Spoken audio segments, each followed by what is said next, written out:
ഇപ്പൊ നേരെ നമ്മൾ കൊച്ചിയിലേക്ക് പോവുകയാണ്. കൊച്ചിയിലേക്ക് പോയാൽ സഹിൻ ആന്റണി നമുക്കപ്പം ടെലഫോൺ ലൈനിൽ ചേരുന്നുണ്ട്. സഹിൻ, കൊച്ചിയിൽ മുഹമ്മദ് ഷിയാസ് എന്ന കാര്യത്തിൽ ഏറെക്കുറെ കാര്യത്തിൽ ഉറപ്പായിട്ടുണ്ട്. ഇന്നിപ്പം ബിഷപ്പ് ഹൗസിലെത്തി ബിഷപ്പ് ആന്റണി കാട്ടുപറമ്പിലുമായിട്ട് ദീപ്തി മേരി വർഗീസ് ചർച്ചയൊക്കെ നടത്തിയിരുന്നല്ലോ. ഒപ്പം അവസാന നിമിഷം വരെ പ്രതീക്ഷയുണ്ട് എന്നൊരു പ്രതികരണം കൂടി ദീപ്തി നടത്തിയിരുന്നു.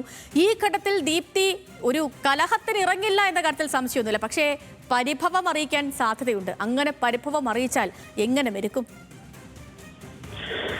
സേതു സൂചിപ്പിച്ചതുപോലെ തന്നെ ദീപ്തി മേരി വർഗീസിന്റെയും ഒപ്പം തന്നെ മുഹമ്മദ് ഷിയാസിന്റെയും പേരുകളായിരുന്നു അവസാനം വരെ കൊച്ചി നിയോജക മണ്ഡലവുമായി ബന്ധപ്പെട്ട് നേതൃത്വം പരിഗണിച്ചിരുന്നത്. എന്നാൽ ഇന്ന് ഉച്ചയോടുകൂടി തന്നെ ഏറെക്കുറെ ഷിയാസ് തന്റെ പ്രവർത്തനം ആരംഭിച്ചു കഴിഞ്ഞിരിക്കുന്നു. ഇപ്പോഴും സ്ഥാനാർത്ഥി പ്രഖ്യാപനം നടന്നിട്ടില്ലെങ്കിലും ഷിയാസ് പലയിടങ്ങളിലും വോട്ട് തേടി പല ആളുകളെയും കാണാൻ തുടങ്ങിയിട്ടുണ്ട്. അതായത് ഏറെക്കുറെ ഷിയാസ് തന്നെയാണെന്ന് കൊച്ചിയിൽ നിന്ന് ഉറപ്പിക്കാൻ കഴിഞ്ഞു എന്നാണ് മനസ്സിലാക്കേണ്ടത്. അപ്പോഴും ദീപ്തി മേരി വർഗീസ് അവസാന ഘട്ടത്തിലും തന്റെ പ്രതീക്ഷ വെച്ച് പുലർത്തുന്നുണ്ട്.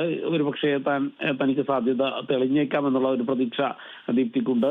മാത്രമല്ല ഇന്ന് കൊച്ചി ബിഷപ്പ് ഹൗസിലെത്തി ബിഷപ്പുമായി ദീപ്തി മേരി വർഗീസ് കൂടിക്കാഴ്ച നടത്തി.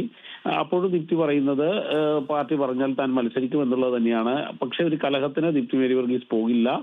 പകരം പാർട്ടി നേതാക്കൾ അവരോട് സംസാരിച്ചപ്പോൾ ഭരണം ലഭിച്ചാൽ മറ്റ് സാധ്യതകൾ ദീപ്തിക്ക് തെളിയും എന്നുള്ളതാണ് പാർട്ടി നേതാക്കളെ അറിയിച്ചിരിക്കുന്നത്.